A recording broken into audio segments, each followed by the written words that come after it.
Bueno, ahora sí, buenas noches. Esperamos que todos se encuentren muy bien. Muchísimas gracias por estar acá en nuestra tercera charla para celebrar el Día del Terapeuta del Lenguaje. El día de hoy tenemos el gusto y el honor de estar con el señor Alejandro Dioses. Don Alejandro, bienvenido. Muchísimas gracias por haber aceptado esta invitación. Bien, gracias más bien por haberme invitado para poder conversar con ustedes. Yo creo que para mí va a ser de mucho interés, definitivamente lo es, y espero que la información que podamos compartir les sea de utilidad.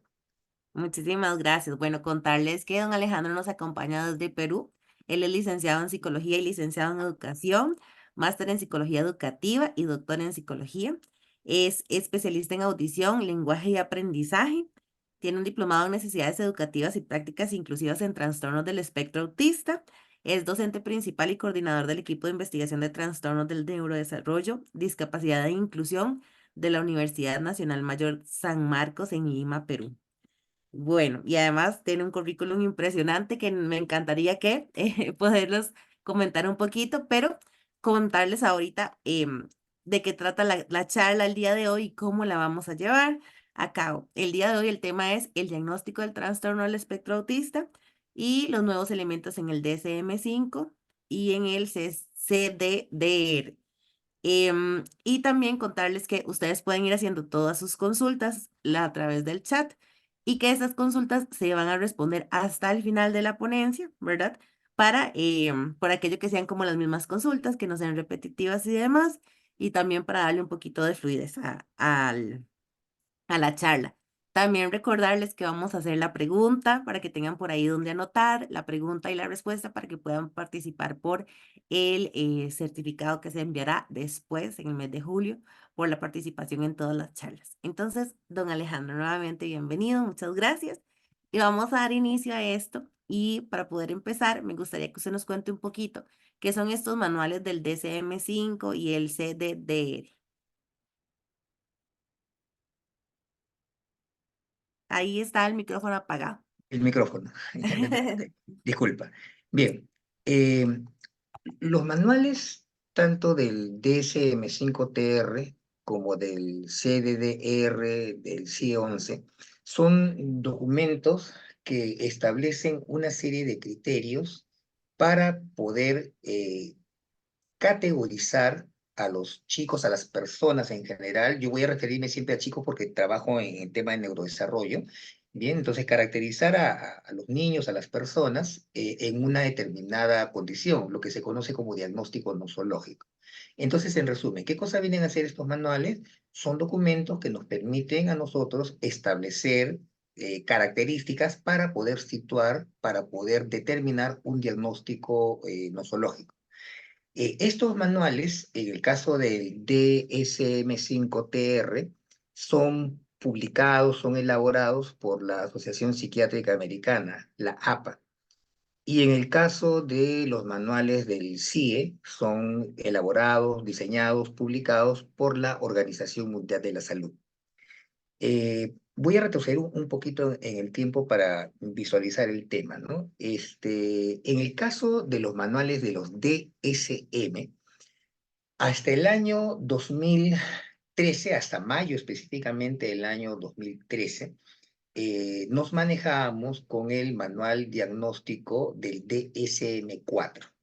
Entonces allí habían determinados perfiles para poder identificar y caracterizar a los chicos. Si nos centramos en el caso de autismo, por ejemplo, había una gran categoría en el DSM-4 que era los trastornos generalizados del desarrollo. En esa época, estamos hablando entre la década del 90, el 2000 hasta el 2013. Entonces había una condición paraguas, bien, una gran condición que eran los trastornos generalizados del desarrollo, y dentro de eso estaba una subcategoría que era autismo. Eso cambia a partir de mayo del 2013 con la aparición del DSM-5. Entonces, recién con el DSM-5 es que surge el concepto que seguramente todos ustedes manejan, que es de trastorno del espectro autista. Entonces, en el DSM-5 del año 2013 se eliminan algunas categorías o son retiradas de ese grupo. Por ejemplo, desaparece la denominación, la categoría síndrome de Asperger. En el manual claramente está especificado, por ejemplo, desde el año 2013, que todas aquellas personas, todos aquellos niños, todas aquellas personas en general que habían sido diagnosticadas con síndrome de Asperger, con el manual del DSM-4, al tener una reevaluación, al tener un seguimiento, su nueva denominación era, si cumplían los requisitos, trastorno del espectro autista, especificando el grado. Entonces, ese manual es del año 2013, se ha utilizado hasta el año 2022, hasta mayo específicamente del año 2022, cuando sale el DSM-5-TR, que es el texto revisado. DSM-5, texto revisado, por eso es TR. Específicamente en el caso de autismo, que es lo que nos reúne esta noche, hay algunas pequeñas precisiones interesantes. La más importante es que, por ejemplo, se establece que en el primer grupo de indicadores deben considerarse todos los indicadores, entonces aparece una palabra interesante, todo, que no aparecía en el manual del DSM-4. Después seguramente podemos conversar un poquito más. Entonces, ha habido algunos ligeros cambios. Ha habido cambios en otras categorías que no voy a comentar porque nos interesa autismo. Bien, hasta ahí hemos llegado con el manual del DSM-5-TR, que es el que vamos a comentar, que es del año 2022. En el caso de los manuales del CIE, eh, hasta el año, por lo menos en mi país, no sé cómo es en el caso del país de ustedes, en Costa Rica, en mi país todavía la norma está en función del CIE 10. El CIE 10 es un documento publicado en el año 1990-91 entre inglés y español. Entonces, data del año 90 y se sigue manteniendo. Aunque ya en el año 2019 la Organización Mundial de la Salud publicó el CIE 11. Las normas administrativas que hay en mi país no han considerado todavía el cambio, porque entenderán ustedes que no es tan fácil hacer el cambio. Se tiene que capacitar a todo el personal de salud, en este caso, para el uso, y eso demanda pues ingentes cantidades de personal preparado, de dinero. Entonces todavía en mi país se mantiene con el CIE 10. Sin embargo, los profesionales que trabajamos en el sector privado ya hemos evolucionado desde el año 2019 a utilizar el CIE 11. La Organización Mundial de la Salud en el año 2019 estableció que este manual sugirió, más que estableció, sugirió a los países un plazo de unos 3 años a 4 para que preparen a su personal y puedan utilizar el CIE 11.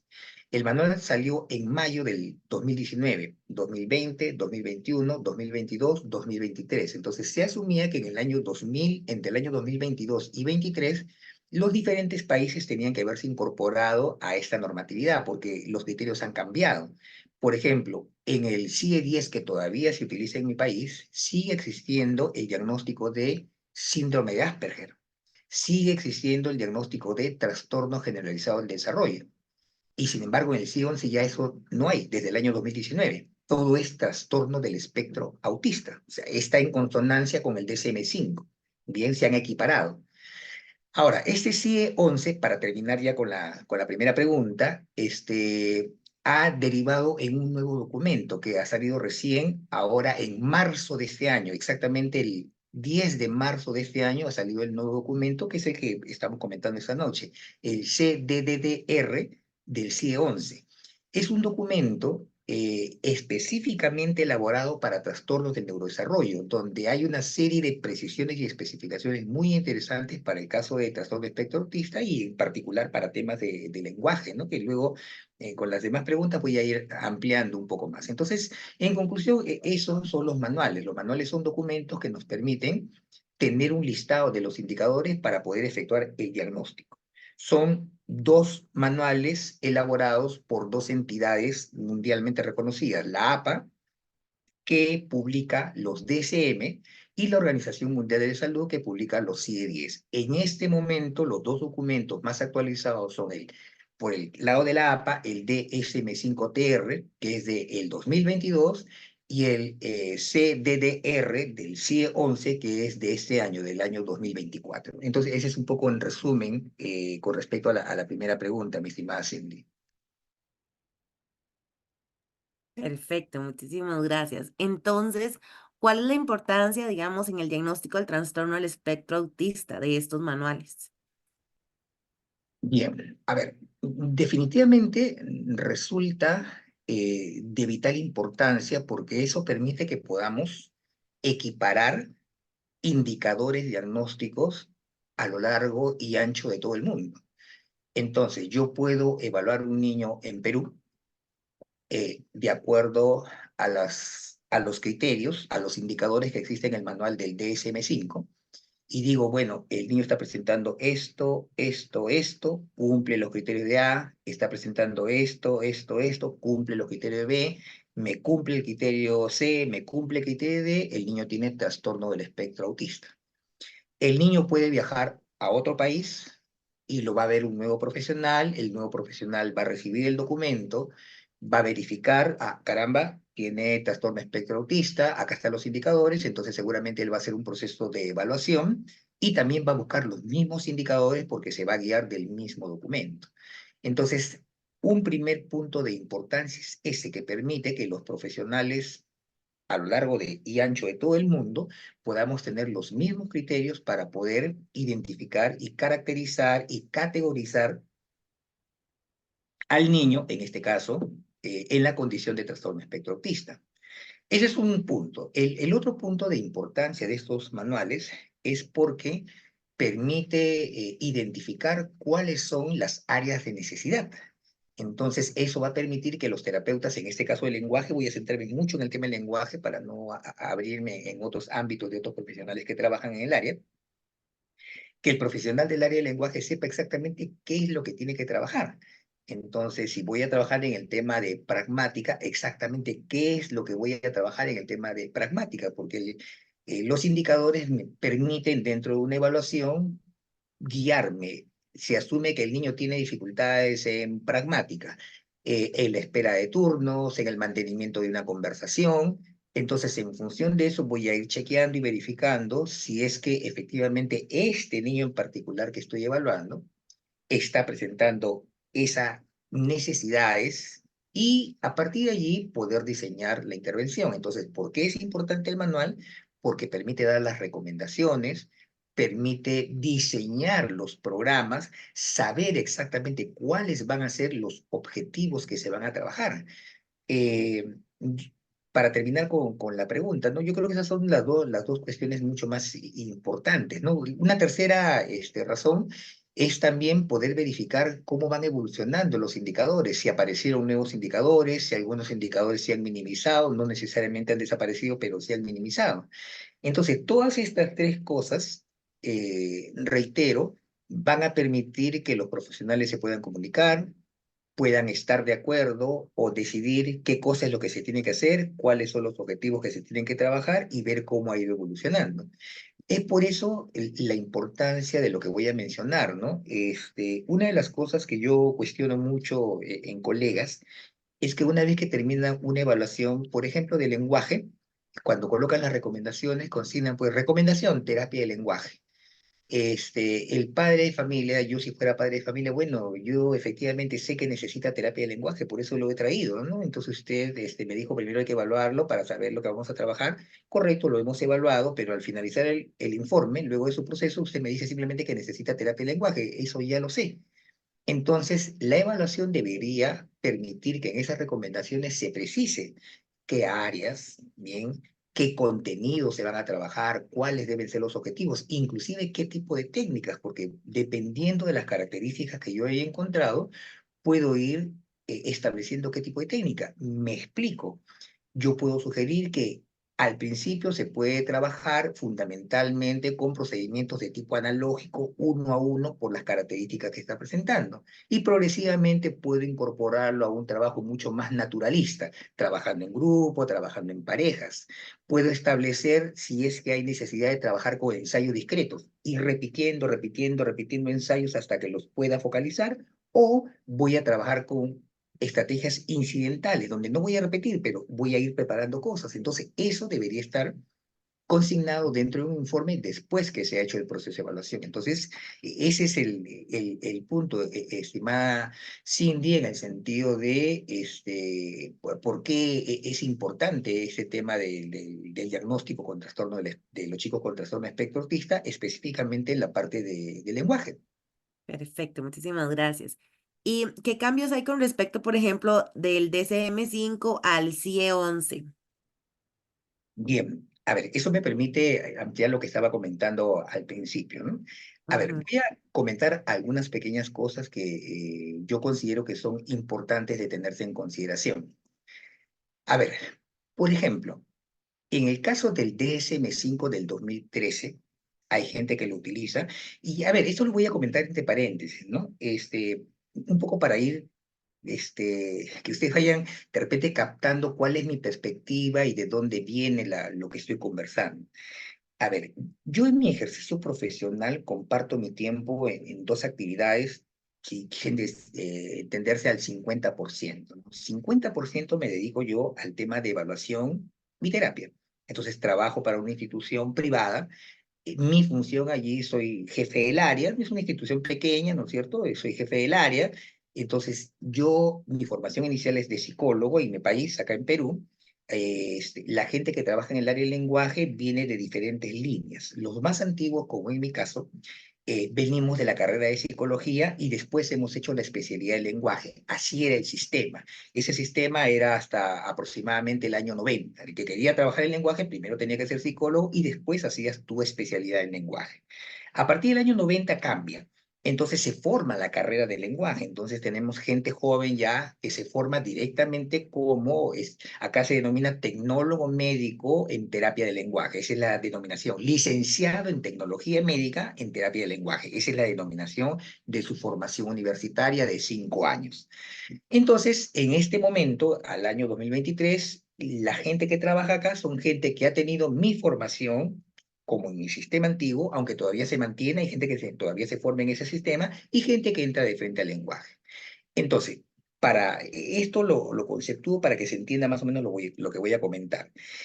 Ya, esa es una primera parte importante, cómo es la parte de la formación.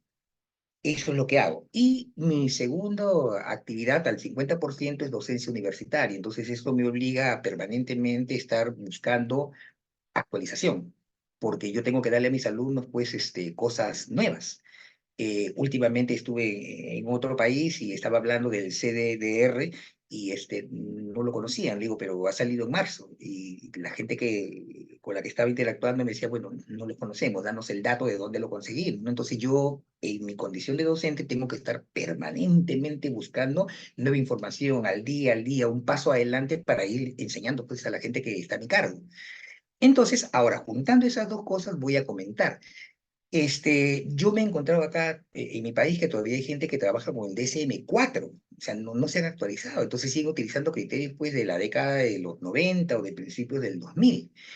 Hay varias personas que todavía trabajan con el DSM-5 y ha habido pequeñas variantes, y me voy a referir a eso para no extenderme mucho. Por ejemplo, en el DSM-5, que se publica en el año 2013 y va funcionando hasta el año 2022, como hemos estado comentando, por ejemplo, el primer criterio para trastorno espectro autista era el criterio que decía deficiencias persistentes y ahí nos interesa el lenguaje, en la comunicación social y en la interacción social, ¿bien? En diversos contextos, manifestado por lo siguiente. Y decía actualmente o por los antecedentes, es decir, que esas conductas las presentaba en este momento, en el aquí y en el ahora, o como les ha ocurrido, que el papá dice, antes lo hacía, ahora ya no. Sí, eso, pero antes, ahora ya no. Entonces el criterio del manual decía, actualmente o por los antecedentes. Bien, entonces, ¿qué cosas, por ejemplo, que nos interesa en el tema del lenguaje de comunicación? Ya, acá, antes de continuar, quiero hacer un pequeño paréntesis. El especialista en lenguaje, el profesional del área del lenguaje, no se puede centrar solamente en lenguaje estructural. El lenguaje estructural es lo que decía Sadley, en el sentido de hay dimensiones, forma, contenido y uso, y componentes. fonética, fonología, léxico, semántica, morfología, sintaxis, pragmática. ¿Qué es lo que ocurre? El que trabaja el lenguaje solamente visualiza eso, además de otras áreas, ¿no? Donde trabajan disfagia o motricidad orofacial, etcétera, etcétera. Pero centrémonos en esto que nos interesa. Pero, ¿qué pasa con la persona con trastorno espectro autista y otras condiciones del neurodesarrollo? Tienen problemas en comunicación. Y eso tendría que ser un área de trabajo que tiene que abordar necesariamente el especialista del lenguaje, el profesional del área del lenguaje. Entonces, no saben evaluar comunicación. Lo que ocurre acá, por ejemplo, en mi país, es probable que también ocurra en el suyo, le llevan a un niño que tiene, digamos, 2 años, que no habla, no mira, no sigue indicaciones, ¿y qué le dice el especialista del lenguaje? No puedo evaluarlo porque no está atento, no puedo evaluarlo porque no me mira. Y no puedo evaluar lenguaje porque el niño no me responde a las preguntas o es inquieto. Primero que vaya a psicología, modificación de conducta, cualquier otra cosa, a psicomotricidad, a terapia ocupacional para que trabaje integración sensorial y cuando ya supuestamente haya logrado todo eso, recién me lo trae. O sea, esa persona está demostrando una total incapacidad como profesional del área del lenguaje. Yo soy bien crítico en eso, ¿no? Como profesional del área del lenguaje está evidenciando una total incapacidad, porque ¿qué es lo que tenemos que hacer? Tenemos que evaluar comunicación, tener un marco teórico. Yo me baso en el marco teórico de Holiday, por ejemplo, que habla de funciones comunicativas. Entonces, examino funciones comunicativas sin necesidad de tomar un test. Ese es otro tema. Los profesionales de área de lenguaje y también de psicología, ¿no? Pero sentémonos en lenguaje. Dependen de la prueba. Si no tengo el test, no puedo evaluar. No puedo hacer absolutamente nada. Cierro mi paréntesis para el punto. Entonces, en este criterio A del manual del DCM dice, pues, dificultades en la interacción social, en la comunicación social. Entonces menciona, uno, deficiencias en la reciprocidad socioemocional. Dos, problemas en la comunicación no verbal. Tenemos que evaluarlo.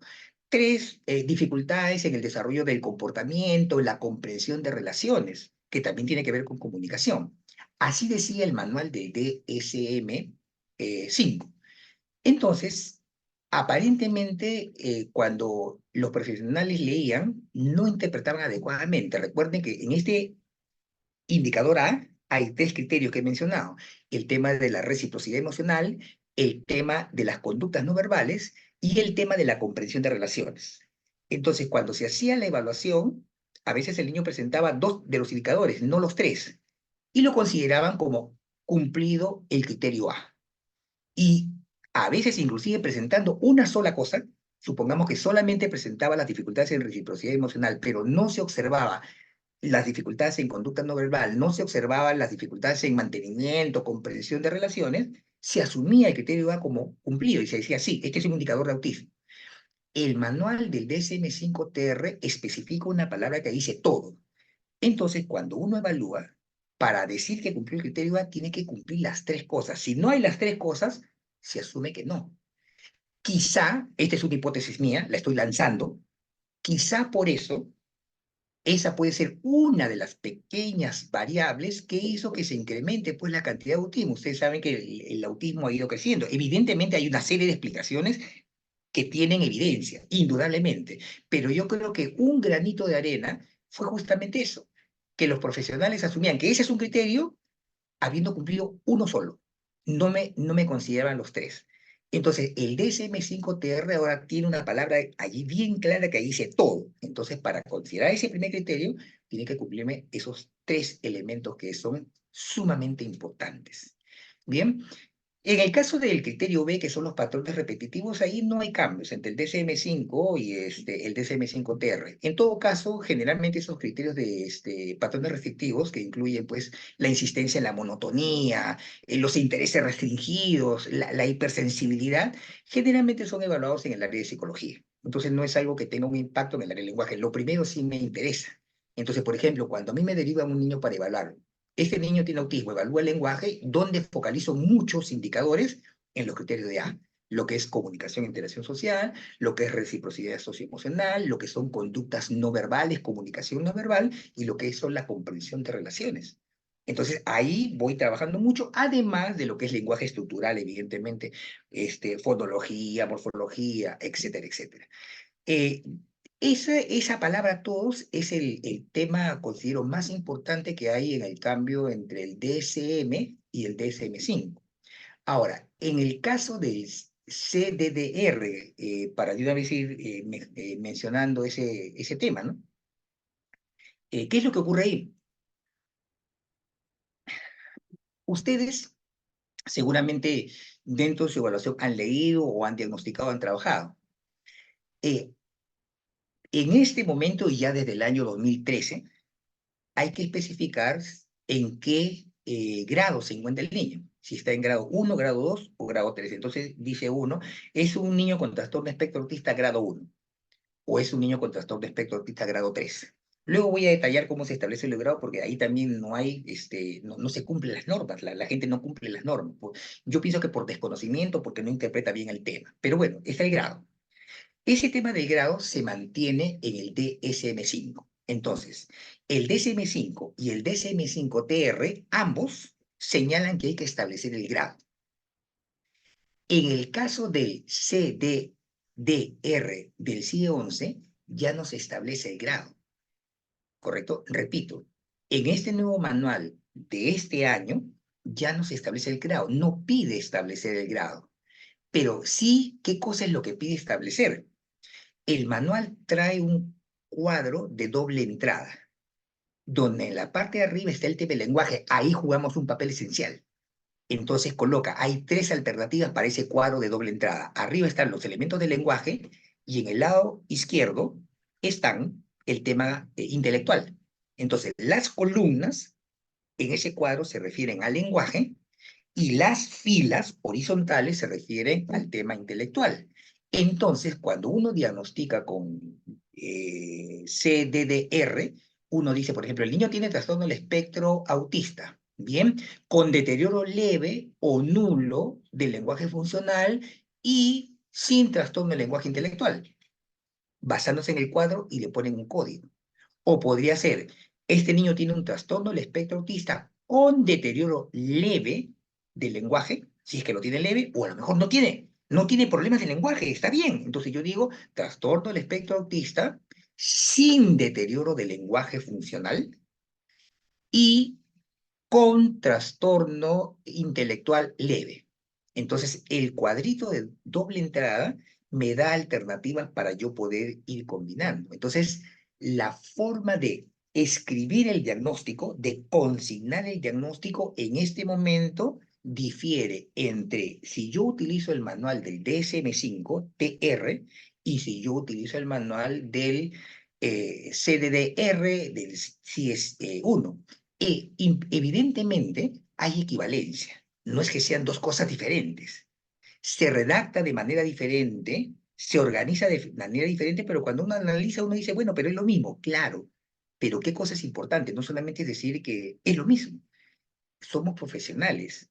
Y el profesional no solamente lo dice como una persona común y corriente, pero es lo mismo, no. Nosotros tenemos que especificar bien esos detalles, que reconocemos que puede ser lo mismo, que hay equivalencia, perfecto.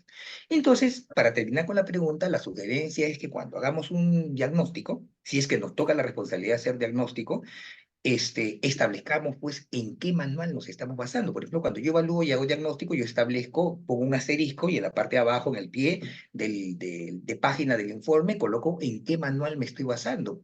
Porque si ustedes reciben un informe mío en Costa Rica, por ejemplo, y dicen, bueno, acá Alejandro le ha puesto trastorno espectro autista, se está basando en tal manual. Perfecto, entonces cuando ustedes analizan el caso en Costa Rica, lo van a analizar siguiendo el patrón que yo tuve, para que puedan decir si Alejandro tenía razón o no, Alejandro estaba equivocado. Bueno, no me quiero explayar más en No sé. esta pregunta, porque si a mí no me paras, yo sigo hablando, hablando, hablando. Y nosotros aquí encantados de escucharlo, de verdad que sí. Contarle de hecho que, bueno, la semana pasada tuvimos una charla acá en Costa Rica, por lo menos nosotros las terapeutas del lenguaje no somos las encargadas de dar el diagnóstico, ¿verdad? Tenemos que referir a especialistas en neurodesarrollo o en psiquiatría, ¿verdad? O especialistas en psicología que tienen ciertas estudios o especializaciones.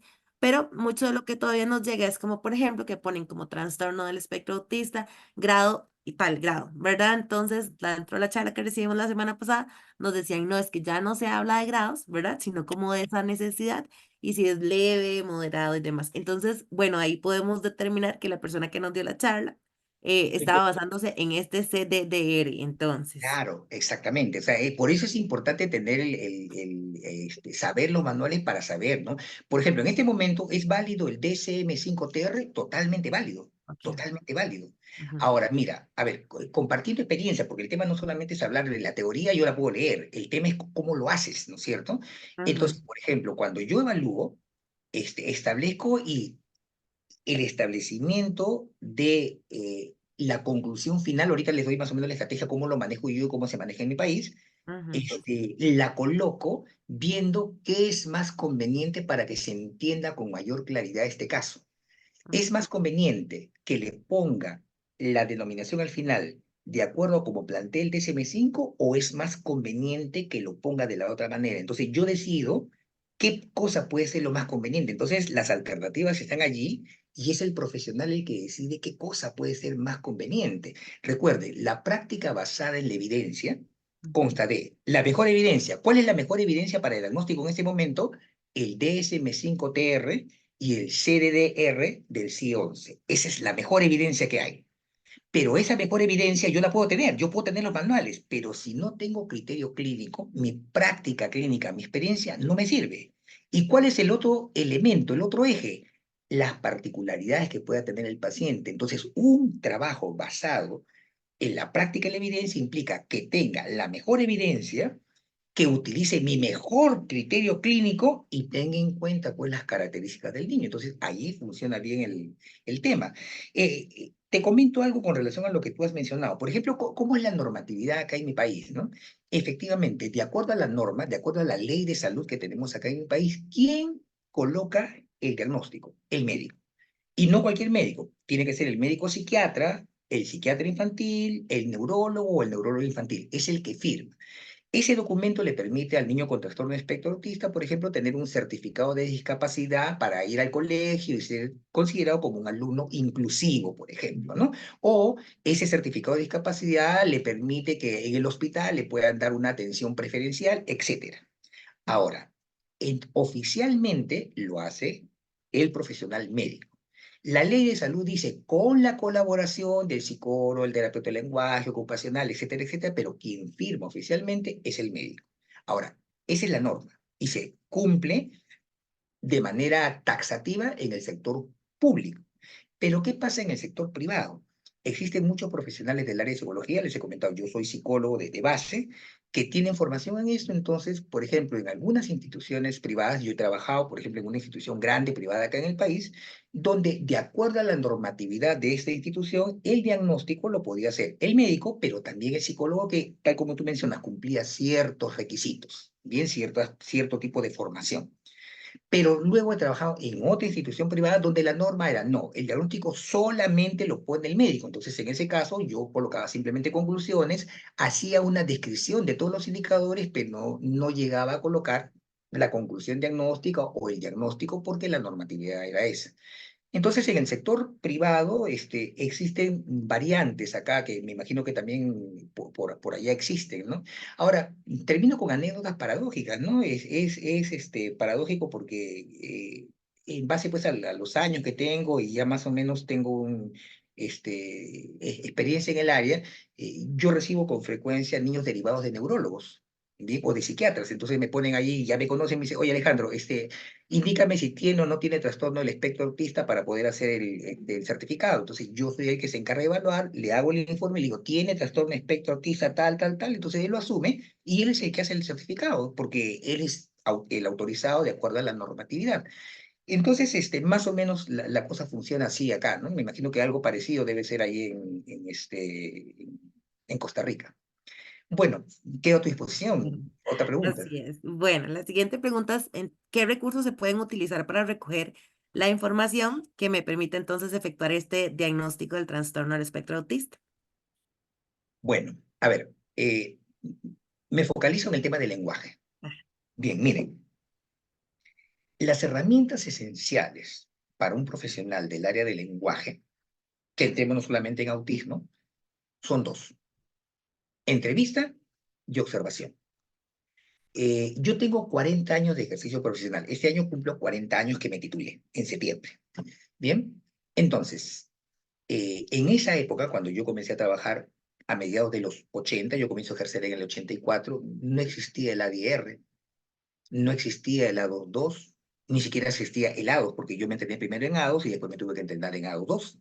No existía nada de eso. ¿Con qué nos manejamos? Observación y entrevista. ¿Y qué cosa mirabas? ¿Qué cosa entrevistabas?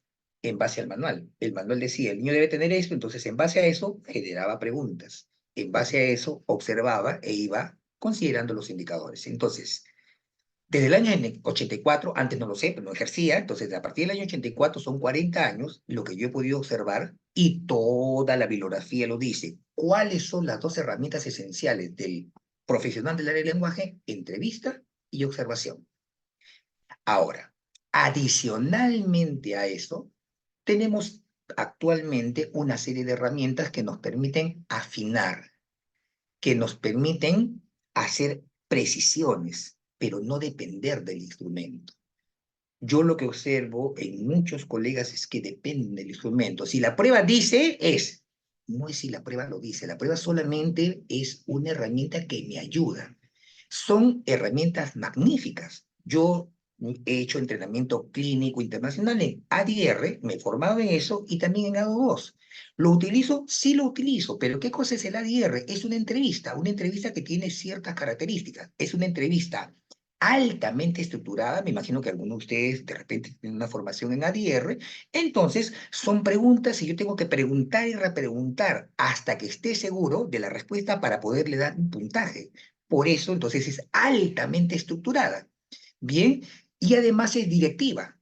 Hay áreas, ¿no es cierto? Tiene todas las áreas, yo voy preguntando, pregunto y voy, si el papá se me quiere ir por otro lado, lo tengo que regresar porque tengo que preguntarle esto y si se me va, lo dejo un poco y lo vuelvo a jalar. Entonces es estructurada y directiva. Yo dirijo.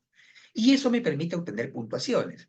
Y ese dato me permite a mí corroborar lo que yo puedo haber conversado con el padre previamente. Ahora, un dato que es importante que tengan en cuenta. El ADR es una herramienta esencial. Yo la uso. Hoy mismo en la mañana he tenido una entrevista y he usado el ADR. Correcto, pero el ADR está elaborado en base al DSM-4. En el DSM-4, los criterios para establecer autismo eran tres grupos de criterios. Un grupo de criterios eran los problemas en comunicación, un segundo grupo de criterios eran las dificultades en interacción y el tercer grupo de criterios eran las conductas repetitivas estereotipadas. A partir del DSM-5 eso cambia. Entonces solamente hay dos grupos, A y B. A, comunicación e interacción social, y B, comportamientos repetitivos y estereotipados. Entonces hay que recordar eso. Nosotros estamos utilizando una entrevista ADR que es buena, es excelente, pero está basada en un marco teórico que no es el que estamos utilizando en la actualidad. Eso siempre hay que tenerlo en cuenta, por eso siempre es importante estar actualizado e ir revisando la teoría para saber lo que hacemos. No es simplemente me entreno en ADR y comienzo a utilizarlo. La otra herramienta importantísima es el A2.2. ¿Qué es el A2.2? Son un conjunto de actividades, para ustedes seguramente están entendiendo qué son. Son actividades, son preguntas, cosas que hago con el niño. ¿Para qué? La actividad es lo importante, no, es lo que yo miro. Y a partir de lo que voy mirando, le voy otorgando puntuaciones. Entonces, ¿qué cosas de las dos? Son un conjunto de actividades que me permiten observar. Entonces, ¿cuál es la esencia del diagnóstico? Entrevista y observación. Hay algunas herramientas cuando no están entrenados en ADR, cuando no están entrenados en A2.2 que pueden ayudar. Bien, algunas herramientas como el CARS, por ejemplo, normalmente el CARS es una pequeña lista con 15 áreas que yo lo utilizo cuando hago el triaje. Entonces rápidamente le voy preguntando, ¿y su hijo? Vamos a conversar, quiero que me comente un poco acerca de la relación con otros niños. Le doy alternativas y me va comentando, entonces eso me va guiando para yo poder tener un dato. Lo puedo hacer pues en 15 minutos rápidamente para tener un barrido. Hay otras herramientas. Tengo un alumno en la universidad que está haciendo su tesis de licenciatura. Entonces, él está haciendo la adaptación, o por lo menos está intentando hacer la adaptación del M-Chat, pero el que trae entrevista, entonces con entrevista.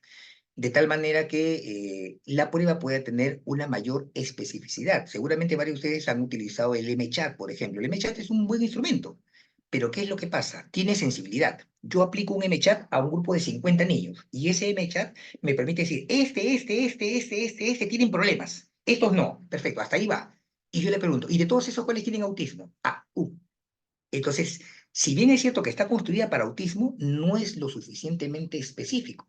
Sí me permite detectar chicos que tienen problemas. Entonces, dentro de ese grupo pueden entrar chicos que tienen discapacidad intelectual, chicos que tienen un trastorno de lenguaje, chicos que tienen trastorno de espectro autista. Entonces, es una prueba muy sensible. Me detecta chicos con problemas, pero el detalle está es que le falta especificidad para decir este y este tienen autismo, el resto tienen otras cosas. Me quedo con estos. Entonces, lo que está haciendo esta herramienta que ya existe, usted la puede encontrar en internet, está a disposición porque ya tiene adaptaciones en algunos países. Lo que está haciendo este chico acá, que es mi alumno que asesoría de tesis, es hacerle una adaptación para Lima, ¿correcto? Con la entrevista. Entonces se aplica y luego viene una entrevista, por eso digo, la entrevista es esencial para poder mejorar la especificidad. Entonces, una vez que uno detecta, es sensible, este tiene problemas, a través de la entrevista digo, de todos estos que tienen problemas, este y este tienen autismo.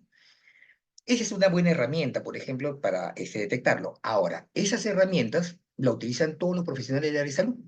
Médicos que están entrenados, psicólogos que están entrenados, terapeutas de lenguaje. Entonces, ¿cuál es mi función como especialista en lenguaje?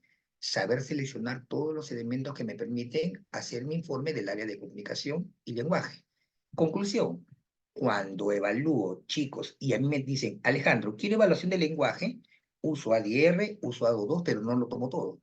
Tomo todos los elementos que me permitan a mí observar y perfilar los temas de lenguaje y comunicación. Cuando me envían el niño para una evaluación psicológica y me dicen, quiero una evaluación psicológica, sí lo tomo todo, porque me están pidiendo un diagnóstico completo.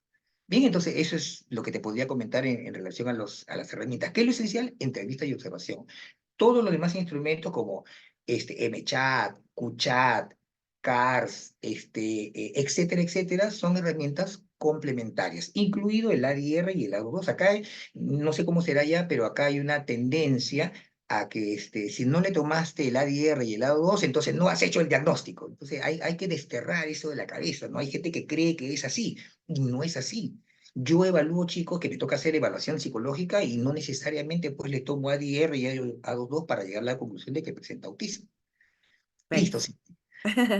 Bueno, de hecho, ahora antes de empezar la charla, usted me comentaba que ve hasta chicos muy chiquititos, ¿verdad? Sí, Para sí. hacer una evaluación ahí respectiva. Y voy a darle paso como a la siguiente pregunta, que es, ¿qué dicen las últimas evidencias con respecto a la edad para poder dar un diagnóstico de trastorno al espectro autista? Bien. A ver, hay mucha controversia con relación a partir de qué edad se puede decir que tiene autismo. Por ejemplo, en la década de los 80, mi profesor en la universidad, en el 80, 81, siempre me interesó esta área, ¿no? El tema del neurodesarrollo y en particular autismo. Yo tengo claro que quería trabajar con niños con trastorno de espectro autista desde el año 1979. Yo estaba en un quinto ciclo, vi por primera vez un niño que me llamó la atención, mi profesor me dijo, es un niño que tiene autismo, como se denomina en esta época, y me llamó espectacularmente la atención y dije, esto es lo que quiero hacer. Entonces yo desde el año 79 tengo claro, yo quiero trabajar con autismo. Entonces, mi profesor en esa época me dijo, no se puede diagnosticar autismo, años 79, 80, hasta que el niño tenga por lo menos 5 o 6 años.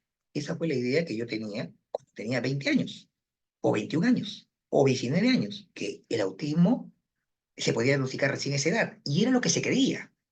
Como siempre le explico a mis estudiantes, es el Safeguard. Safeguard es un concepto alemán que es el espíritu del tiempo, lo que la comunidad científica cree, piensa. El Safeguard, hace algunos siglos atrás, era que la Tierra era plana. Todos creían que la Tierra era plana y en función de que la Tierra era plana, no navegaban hasta el fondo, sino se quedaban hasta la mitad y regresaban porque se podían caer. Esa era la creencia de la comunidad científica, porque no era que cualquier persona lo decía. Pero el sello va ahora cambiando cuando va apareciendo nueva evidencia. Con el autismo ocurre lo mismo. ese espíritu del tiempo, esa creencia científica ha ido cambiando a lo largo del tiempo a partir de la aparición de nueva evidencia. Por eso es importante siempre estar actualizados. Entonces, el dato que les voy a dar es a partir de evidencia. No sé si es el último, en el año 2021, 2022 decía, es el último, pero estamos en el 2024. Por el momento no he encontrado un artículo nuevo. A lo mejor el otro mes o mañana se publica un artículo nuevo y lo que estoy diciendo en ese momento ya no es, porque se publicó algo nuevo y se descubrió algo nuevo. Entonces, por el momento, el artículo más actualizado que tengo yo data del año 2021, de hace 3 años. Este documento es una revisión sistemática. Al final, a ver, voy a buscarlo. Al final, en las preguntas, de repente, puedo buscar ahí el link o el dato y se los pego en el chat. Bien, entonces, este artículo, que es una revisión sistemática, la autora principal es Van Hoff, es del año 2021, como les digo. ¿Qué cosa es lo que hizo? Este artículo hizo una revisión sistemática de artículos que habían investigado cuál era la edad media de diagnóstico del trastorno del espectro autista. Entonces, recolectaron una base de datos. Ustedes saben que en un estudio sistemático, pues primero se junta una gran cantidad de artículos de bases potentes, tipo WOS, tipo Scopus, ¿no es cierto? Bases potentes donde no se publica cualquier artículo, sino que para que se publique tiene que haber pasado por una serie de filtros. Entonces hay la certeza de que lo que está publicado allí es evidencia. Entonces se recolectó una cantidad de eso y luego viene una serie de filtros, una serie de filtros. Bien, entonces se quedaron aproximadamente con 30 y tantos artículos, no recuerdo exactamente el número, pero en el artículo dice exactamente cuántos artículos se quedaron. Bien, sumando la cantidad de sujetos que había en todos esos artículos, 30 y tantos, como le digo, la base de datos, sumados esos 35 artículos, eran aproximadamente o un poco más de 50.000 sujetos, ¿correcto? Es una cantidad enorme. Entonces, a partir de eso, comenzaron a analizar qué cosa decían esos artículos. Bien, eran 35 estudios, ya me acordé, 35 estudios. Y eran más de 50.000, eran 66.000, sí, 66.000 y algo. Entonces eran 35 estudios, 35 artículos. La cantidad de sujetos, las muestras sumadas, eran 66.000 y algo. Entonces es una cantidad enorme. Y los artículos procedían de 35 países. Entonces no era un solo país, no era solamente Perú, no era solamente Costa Rica, sino eran 35 países alrededor de todo el mundo. Bien, con esos datos, 66.000 sujetos investigados en 35 países diferentes. ¿Qué cosa hay al año 2021? Bien, número uno, que la edad promedio en esos artículos para diagnosticar con certeza trastorno espectro autista era aproximadamente de 60 meses punto 40. 60 meses punto 40, ¿cuánto es? 5 años. Entonces, un primer dato que es que la evidencia al año 2021 en este artículo de sumamente potente que cumple con esos requisitos, dice que la edad promedio en la que se diagnostica con certeza es los 60 meses punto 48. Bien, eso significa más o menos 5 años. Esa es la edad media. Pero el artículo también dice que hay un intervalo de confianza. El intervalo de confianza, si 60 meses, 5 años, es la media, hay un intervalo de confianza. Es decir, desde qué edad hasta qué edad hay bastante certeza. Este es el intervalo de confianza. Entonces mencionan que el intervalo de confianza al 95%, correcto, al 95% de certeza, fluctúa entre los 50 meses, saquen su calculadora, ¿cuánto es 50 meses punto 12? Hasta los 70 meses. Saquen su calculadora, dividan 50 entre 12 y luego dividen 70 entre 12. Ese es el rango. ¿Cuánto les da 50 entre 12? ¿Quién lo ha hecho? A ver, para saber si están atentos. ¿Cuánto es 50 entre 12?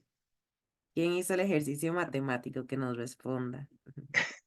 Alguien que utilice su celular ahí, con la calculadora, dividen simplemente 50 entre 12. Son 50 meses, bien entre 12 que nos va a dar la cantidad de años.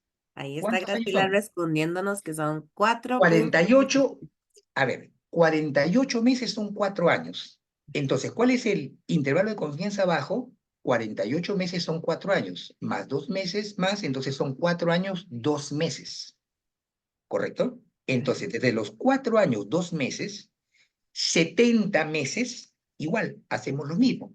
60 meses son 5 años. 12 meses más son 62 meses, que representaría 6 años. Bien, Mm, entonces, ¿cuánto es 70 meses? Un poco más de 6 años. Entonces, ¿cuál es el intervalo de confianza? El rango en el que más frecuentemente se podría diagnosticar autismo con certeza. 4 años, 2 meses, hasta un poco más de los 6 años. Entonces, entre los 4, 2 y los 6 y un poco más, es el rango donde más frecuentemente se puede diagnosticar con certeza. Pero ok. el artículo dice más cosas. ¿Qué más dice el artículo? El artículo dice que el rango total, es decir, el recorrido total, desde qué edad ya se podría diagnosticar, que es donde estoy yo, porque yo Mm, trabajo con niños chiquititos, y hasta qué edad, que es el rango que también trabajo porque es el rango terminal. ¿Qué cosa dice el artículo? Que es viable un buen equipo de profesionales establecer diagnóstico desde los 30 meses. ¿Cuánto es 30 meses? 24 meses son 2 años. 30 meses son 2 años y medio. Entonces, si a mí me preguntan desde cuándo, la evidencia, el artículo dice la evidencia actual al año 2021 que aproximadamente desde los 2 años y medio, 30 meses, un buen equipo, una buena evaluación podría establecer que el niño tiene trastorno espectro autista. ¿Y hasta qué edad? Yo evalúo adolescentes, les he dicho que trabajo con adolescentes. Este año, en todo el año me ha tocado uno. El año pasado sí tuve tres, pero este año me ha tocado uno. Tiene 14 años. Después de haberlo evaluado, ¿qué le he dicho a los papás?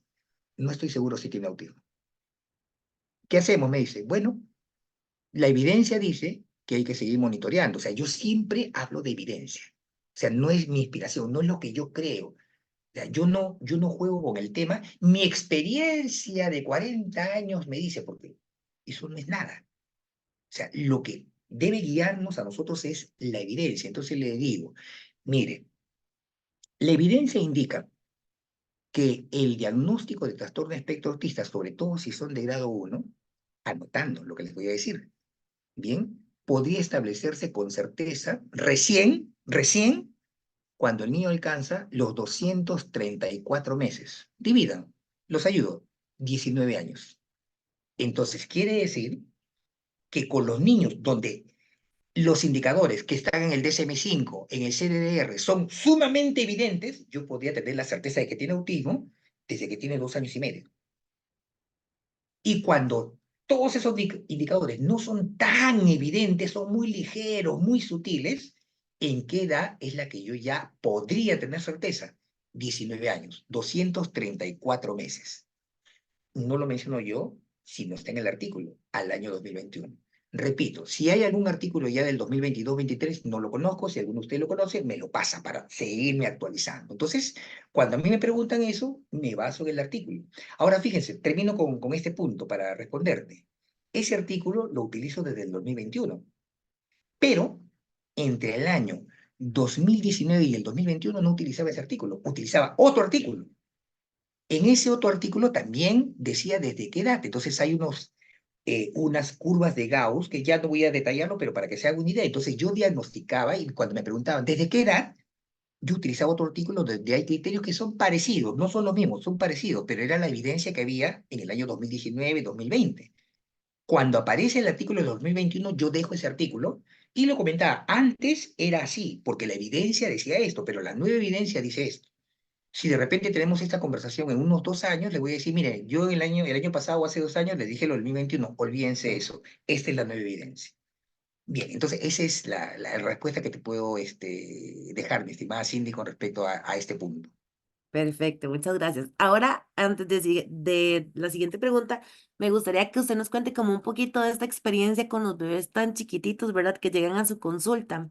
cómo funciona que los papás, porque bueno, acá usualmente dejan pasar mucho tiempo y demás, ¿verdad? Entonces, ¿cómo funciona esto de que los papás lleguen con niños tan pequeñitos? Claro. A ver, yo trabajo en una institución especializada que tiene, especializada en niños con trastorno en el neurodesarrollo. Entonces, en la institución en la que trabajo ya desde el año 2010, a ver, retrocedo. Yo comienzo trabajando en colegios de educación especial, desde el 84 hasta el año 95, exactamente, hasta el año 95. Entonces trabajé en diferentes centros de educación especial, colegios especiales, y entonces mi experiencia se amplió, porque en esos colegios había niños ciegos, niños sordos, niños con discapacidad intelectual. Entonces, por ejemplo, mis funciones eran, para ponerles un ejemplo, Alejandro, queremos saber si lo que presenta este niño es porque es ciego o porque tiene autismo. Él tiene una serie de movimientos. Dime, ¿lo hace porque es ciego? ¿Porque tiene autismo? ¿Porque tiene las dos cosas? Entonces, eso me obligó a revisar bibliografía. Estamos hablando de una época en la que no había internet, año 90, 89, entonces no había internet, entonces tenía que buscar libros, ir a la biblioteca, conseguir separatas, ver cómo me trabajaba y la experiencia que iba acumulando a partir de marco teórico, entonces me permitía ir haciendo eso. Luego, a partir del año 95, ingreso a trabajar en una institución en la que estuve hasta el año 2005, que era, yo creo que una de las instituciones, si es que no es la más grande que acá hay en nuestro país, que atendía justamente niños en el área de trastorno en neurodesarrollo. Entonces allí ya focalicé en autismo, TDL, chicos que presentan TDAH, trastorno en los sonidos del habla, entonces todo eso trabajaba. Era una institución grande, entonces tenía ahí a cargo un área. Luego, en el año 2005, dejo esa institución y paso a otra, básicamente por razones de cercanía, de lejanía, la otra institución me quedaba muy lejos, y esta otra institución también, si no es la más grande, es la segunda más grande. Entonces tiene una cantidad de población enorme, enorme. ¿Cuál es la diferencia entre la primera y la segunda? Que la primera estaba enfocada en un público de segmento A. Entonces la población que yo atendía eran chicos cuyas familias tenían un poder adquisitivo fuerte, entonces tenían un perfil. Entonces aprendí a trabajar con ese tipo de niños y con ese tipo de familias, ya trabajando con niñitos. Y luego, la otra institución, el perfil de atención es una asociación sin fines de lucro, entonces la cantidad de gente que va allí no es gente de escasos recursos, pero es gente de clase media. Entonces va muchísima más cantidad de gente que en la primera. En ese recorrido de trabajar con segmento alto y segmento medio, en la universidad existe un consultorio donde hay una unidad que la tengo a cargo. O bueno, la tenía a cargo hasta el año pasado, ahora he pasado al grupo de investigación, ¿no? Entonces tenía a cargo esa unidad y ahí atendíamos niños de segmento bajo. Entonces los que asistían allí eran niños con autismo, con problemas de lenguaje, etcétera, etcétera, cuyos padres tenían niveles educativos de educación primaria, semianalfabetos, gente que se dedicaba al reciclaje, entonces la población de niños era diferente, entonces uno va afinando que no es igual establecer un diagnóstico de autismo en chicos de segmento alto, medio y bajo, porque hay particularidades que se deben tener en cuenta. Y para responder tu pregunta específicamente, entonces allí trabajé hasta el año 2010. Y desde el 2010 a la actualidad trabajo en esta institución que también igual trabaja en lo mismo, siempre he trabajado en lo mismo, y tiene un programa. Las otras dos instituciones también tienen un programa igual al de nosotros. Este programa que tenemos nosotros atiende a niños con trastorno de espectro autista menores de 5 años. Entonces llegan chicos desde los 2 años porque papá, mamá han notado cosas en su hijo, entonces se hace todo el proceso de evaluación basado en la evidencia, en lo que les he dicho hace un momento. Entonces yo le digo al papá a los 2 años, 2 años y medio, sí, efectivamente su niño tiene trastorno de espectro autista o hay fuertes indicadores, no puedo establecer el diagnóstico en ese momento, vamos a esperar, la evidencia dice que podemos esperar un poquito, supongamos un año más o 6 meses más, bien, pero vamos trabajando en el programa. Ahora, la respuesta específica. ¿Cómo es que veo niños tan chiquititos que tienen 10 meses, 12 meses? Porque el trastorno de espectro autista, una característica que tiene es que existe una fuerte evidencia que hay una condición familiar. Entonces, estos padres tienen hijos. Tenemos varios casos. Por ejemplo, el último que hemos tenido. Una señora llegó con su niño con trastorno de espectro autista. Llegó con su niño para ver qué cosa tenía. 2 años y 2 meses. El niño se hizo la evaluación y tenía trastorno de espectro autista. Se diagnosticó, un niño tiene trastorno de espectro autista, los indicadores son claros, 2 años, 2 meses. Cuando estamos terminando el proceso de evaluación, la señora me dice, estoy embarazada de mi segundo hijo. ¿Qué posibilidades hay? Nuevamente con la evidencia, acá está la evidencia, la señora lo leyó y evidentemente lo conversamos junto con el papá y fue un golpe fuerte porque dice la evidencia que hay mayor probabilidad. Entonces, bueno, ya se imaginan ustedes cómo pasó la etapa de embarazo, nació el niño y ¿qué es lo que hicieron? Comenzar a observar, observar. Con el segundo niño, con el primero, mamá y papá se negaban, se negaban, se negaban. No, es que ya va a desarrollar. No, es que si yo tuve un sobrino que también demoró para hablar o demoró para esto y ahora míralo, es normal. Dejaron pasar mucho tiempo son 2 años. Es mucho tiempo. Un tiempo ya increíble es cuando nos traen los chicos pues de 3 años. Bien, lo ideal es que vengan antes de los 2 años. Entonces, el profesional tiene que estar preparado para identificar. No puedo decirle a los 2 años, todavía hay que esperar, todavía hay que esperar, tengo que intervenir. De repente no tengo la certeza del diagnóstico, pero tengo que intervenir. Entonces, regresando al tema, esto que les estoy comentando es lo que pasa frecuentemente con nosotros. Nace el niño, entonces los papás comenzaron a observar, observar. ¿Qué cosa observaron? Porque conversábamos desde el momento del nacimiento y les di algunas pautas de qué era lo que tenían que observar. Desarrollo, o sea, el profesional del área de lenguaje tiene que conocer psicología del desarrollo y desarrollo específicamente el lenguaje y comunicación.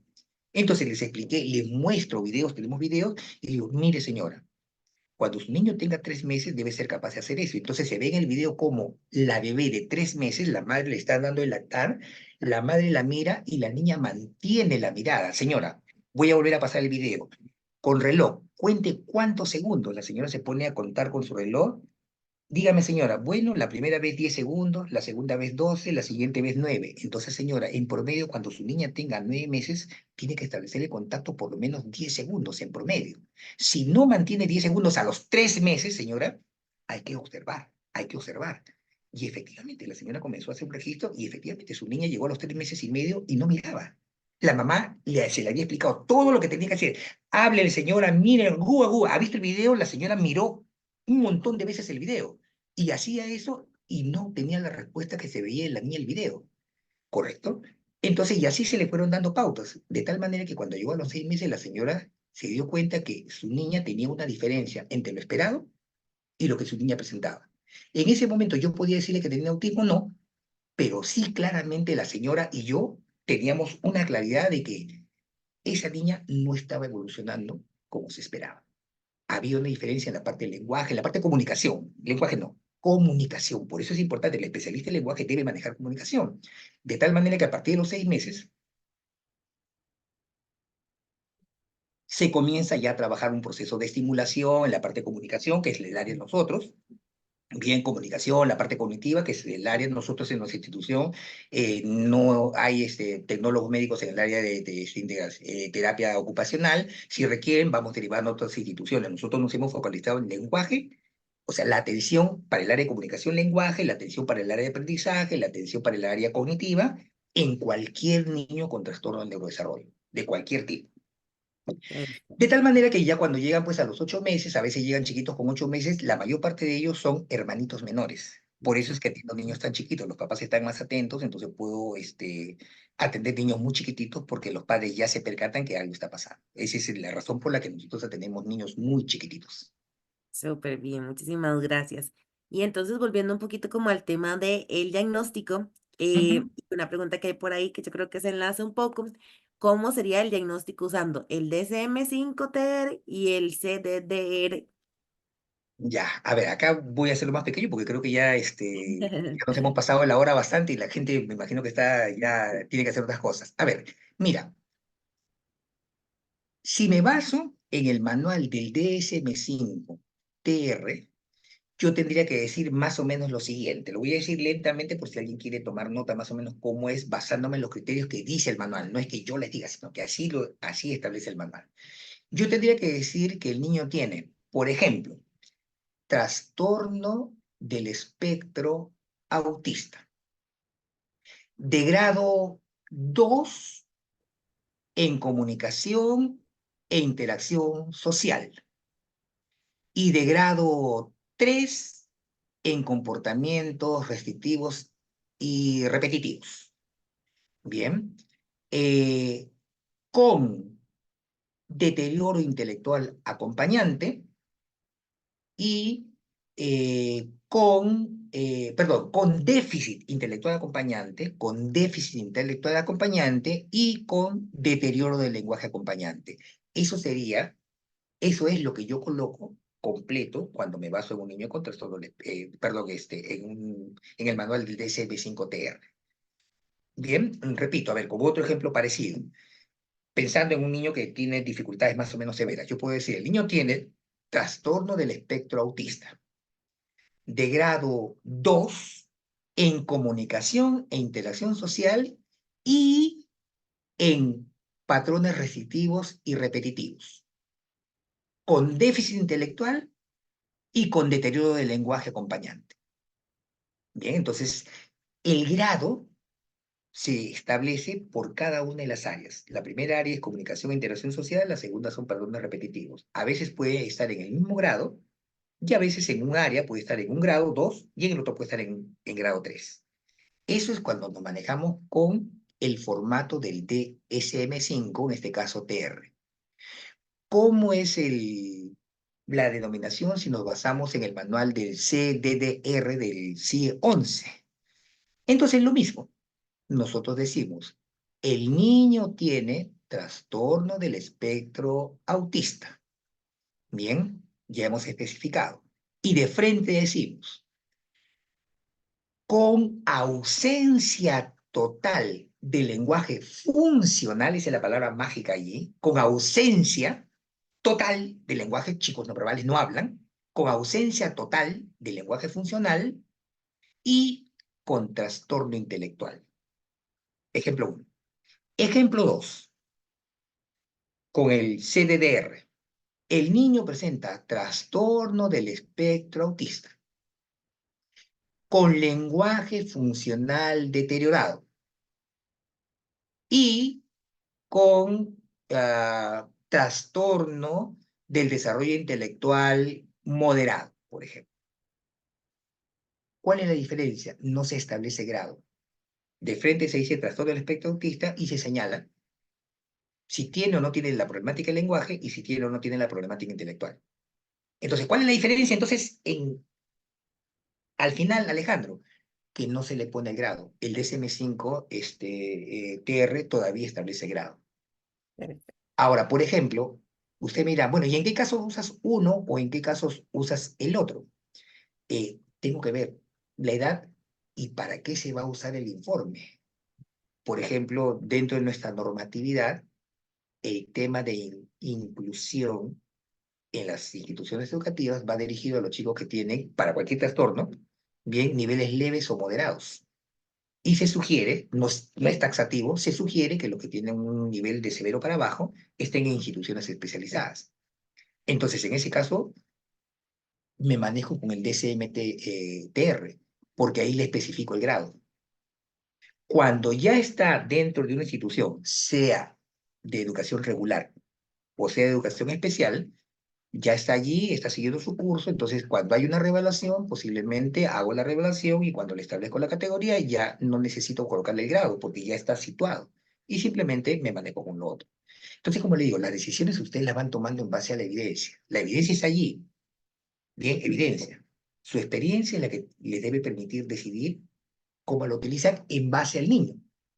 El niño todavía va a ir, no se sabe dónde, a la escolaridad, entonces me manejo mejor con una categoría que me permita conocer el grado para que el sector de educación tenga facilidad de poder situarlo.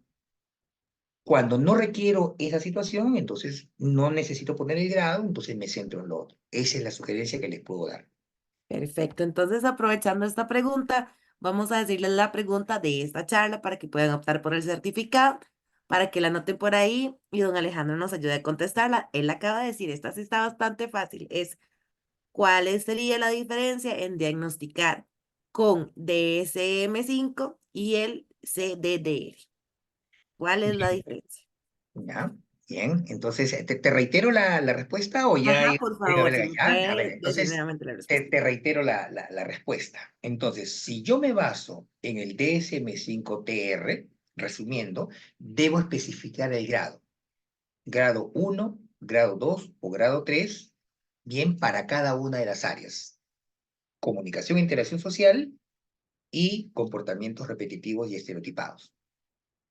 Si me manejo con el diagnóstico del CDDR, de frente coloco trastorno espectro autista, no se pone el grado, pero sí tengo que especificar cómo está funcionando el lenguaje, si está deteriorado o no, y tengo que especificar si existe o no el trastorno del desarrollo intelectual. Esa sería la diferencia fundamental entre uno y otro. Perfecto. Entonces espero que hayan anotado por ahí la respuesta, ¿verdad? Para que puedan optar por este titulito. La siguiente pregunta sería, ¿qué recomendaciones entonces les daría a los profesionales que tienen pues la responsabilidad de dar el diagnóstico del trastorno del espectro autista? Bueno, a ver, ¿qué recomendaciones?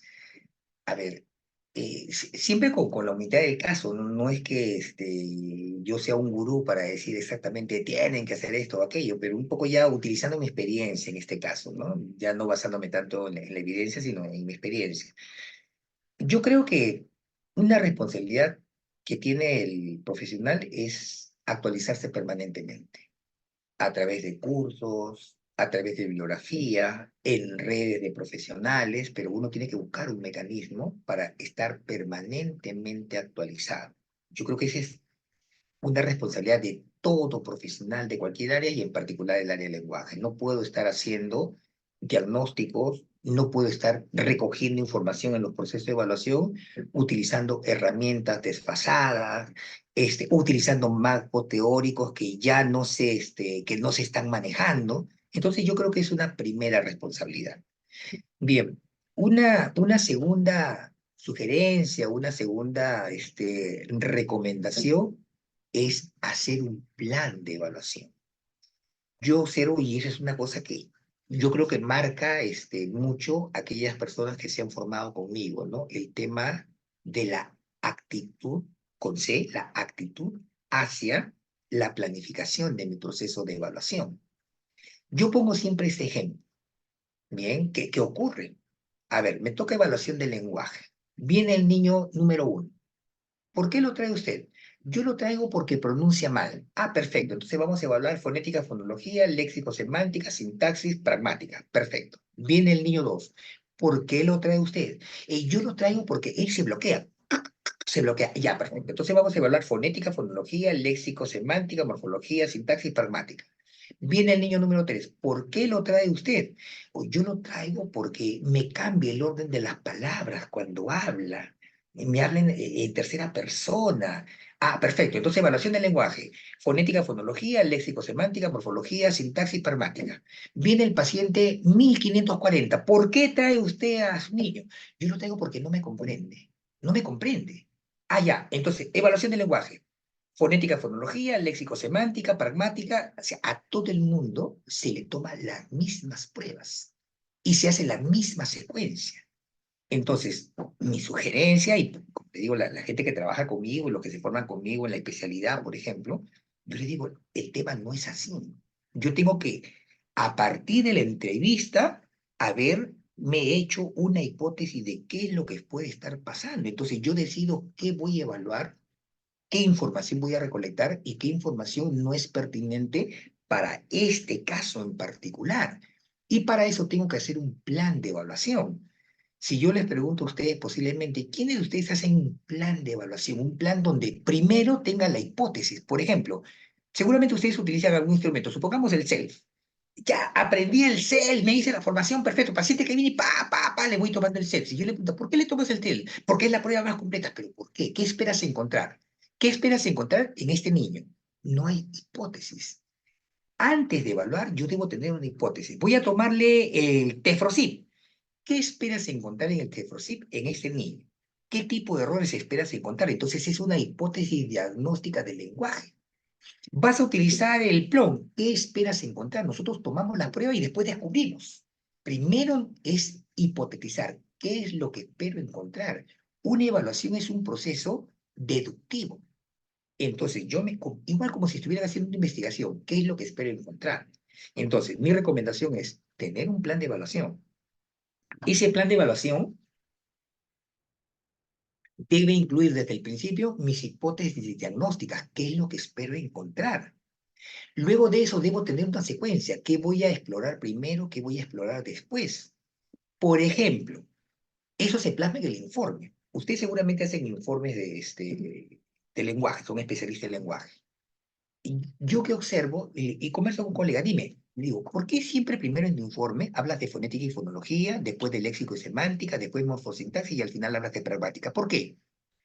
Porque ese es el orden, pero ¿por qué es el orden? O sea, es que así me lo enseñaron en la universidad, mi profesor. ¿Le preguntaste alguna vez por qué colocas primero fonética y fonología y al final pragmática? ¿Alguna vez se te ocurrió en el informe colocar primero pragmática y después lo otro? Se quedan pensando, no, no tienes una razón. Hacemos las cosas simplemente porque alguien nos enseñó así y no nos cuestionamos. Yo les comparto la idea. Cuando yo hago una evaluación del lenguaje en autismo, primero coloco pragmática. ¿Por qué? Porque es el área donde tiene más problemas. ¿Y qué es lo último que coloco? Posiblemente fonética y fonología, porque es el área, dependiendo del grado que tenga evidentemente el niño, donde van a presentar menos problemas. Cuando evalúo a un niño con TDL, ¿qué es lo primero que coloco arriba? Morfología y sintaxis, porque es el área donde tienen más dificultades. ¿Y qué es lo que coloco al final?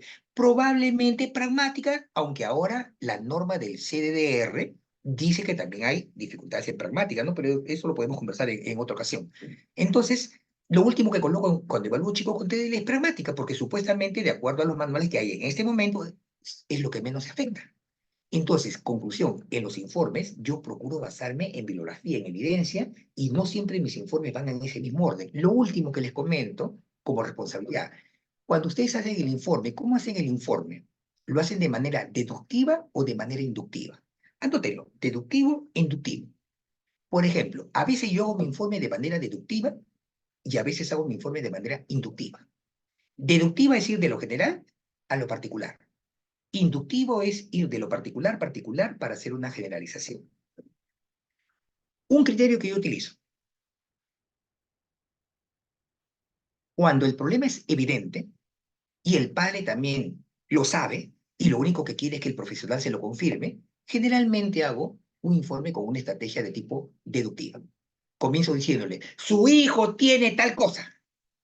¿Y por qué digo que tiene tal cosa? Porque he observado esto. Voy bajando a lo particular. Cuando hay dudas, cuando el padre no está muy convencido, redacto mi informe. Cada área, cada punto del informe lo redacto de manera inductiva. He encontrado en el niño esto, por ejemplo, en morfología. He encontrado esto, he encontrado esto, he encontrado falla en esto, he encontrado déficit en esto. Esto puede estar bien, pero esto está mal. Todo esto implica tal cosa. Fui de lo particular a lo general. Eso usted lo tiene que planificar. Yo tengo informes deductivos e inductivos, eso lo explico. Cuando yo superviso informes, por ejemplo, a la gente que superviso a los practicantes de la especialidad, le digo, tu informe va a ser deductivo o inductivo. Inductivo, ¿por qué? Por esto.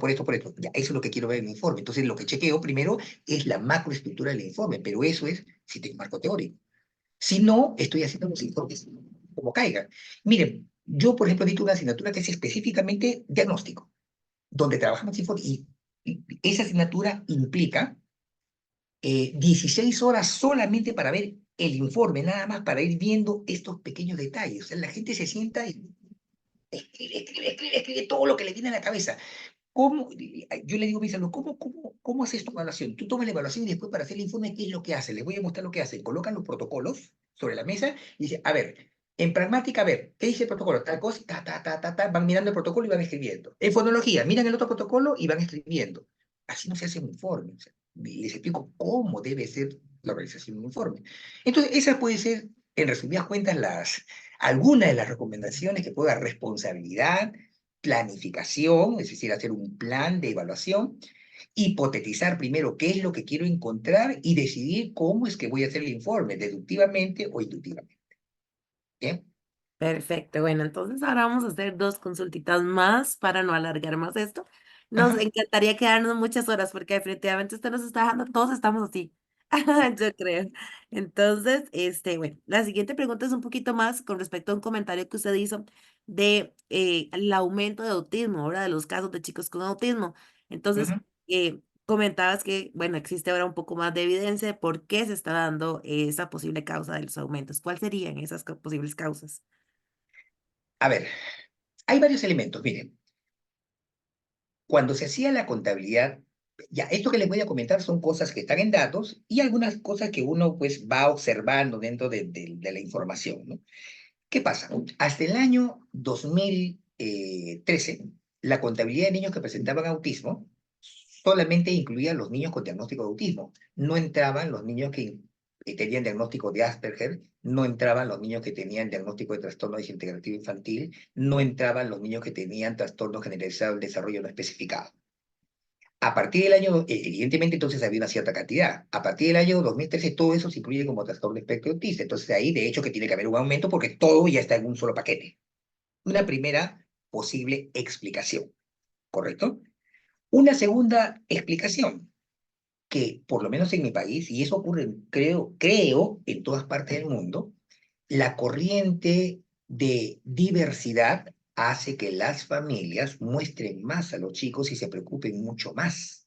Entonces, al preocuparse mucho más, esos chicos van a servicios. Antes no los llevaban, los tenían en casa. Si no aprendía, simplemente lo tenían en casa y los padres no se preocupaban. Entonces, una segunda razón es que ahora la misma visión que hay con respecto a la diversidad hace que estos chicos sean atendidos, entonces se les puede registrar en estadísticas. ¿Qué más? Los profesionales hemos mejorado en nuestras habilidades de diagnóstico. Entonces antes, en la década de los 80 o los 90, uno encontraba muchísimos profesionales que no te podía diferenciar entre un chico que tenía discapacidad intelectual, uno que tenía autismo y uno que tenía discapacidad intelectual más autismo. No sabía diferenciarlo. Hoy hay muchos más profesionales formados, entonces esa es otra razón, se pueden detectar mucho mejor los casos. Bien, otra razón es la que te estaba, la que comenté temprano, ¿no? Que ya la acabo de mencionar, es que ahora o ya desde el año 2013 se incluyen en una sola categoría todos estos elementos. ¿Qué más?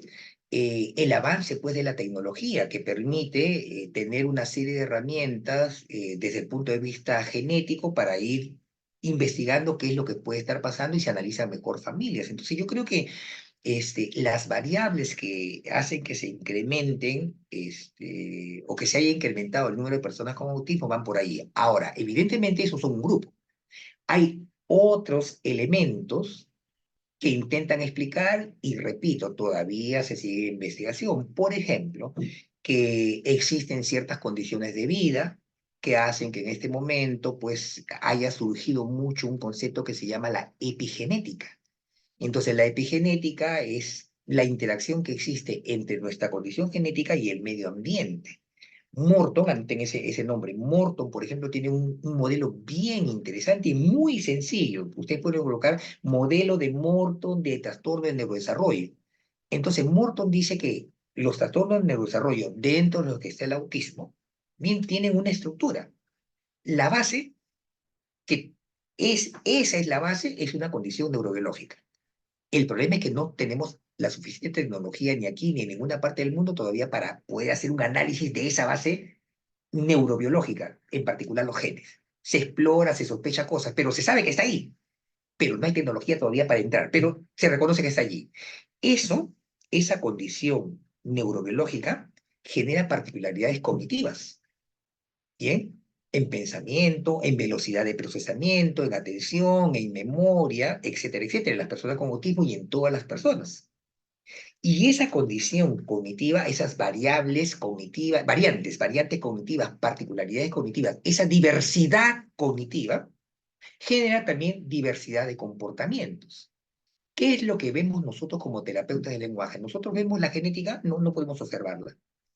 Podemos ver la parte cognitiva, ustedes han visto en algún momento la atención, la memoria, el pensamiento, ustedes han visto el lenguaje, no han visto nunca el lenguaje. Ustedes infieren que hay procesos lingüísticos, hay teorías que explican cómo va funcionando, pero nunca lo han visto.